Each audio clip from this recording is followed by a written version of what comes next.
បេះដូងឪពុកទឹកពោពេញដោយក្តីស្រឡាញ់ចំពោះកូនកុំត្រូវក្នុងចិត្តលងថ្ងៃសូនតើកូនណាខ្លះដែលបានដឹងពុំប្រាំធ្វើការសម្បាចា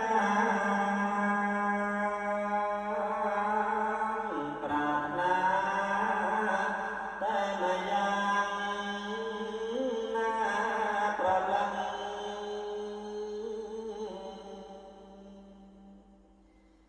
គឺចង់ឲ្យកូនបានចាំដឹងកុំឲ្យប្រលឹងល្ងងដូចពុកយកកំឡាំងបាយដូរបាយទឹក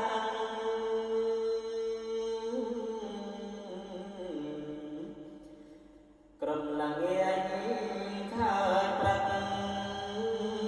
ក្លៀកក្តីសុខ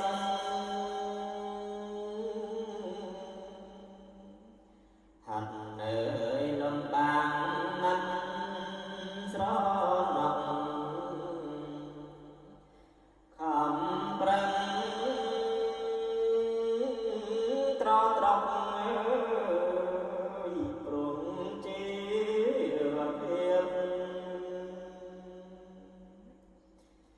សង្ឃឹមថាកូនស្ងួនធំឡា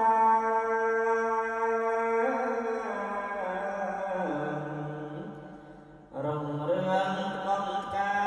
រមានសមត្ថភាព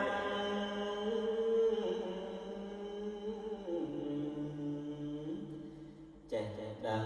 ខំត្រូវស្គាល់ពុនទៀមកុំឲ្យជីវភាពក្រដូចពុកកូនអើយនេះហើ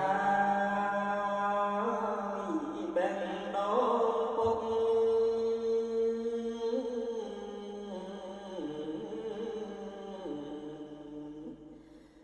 សុំតែកូនសុខ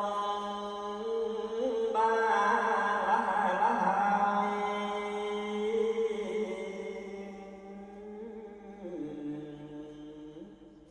ពុកគ្មានចាំបា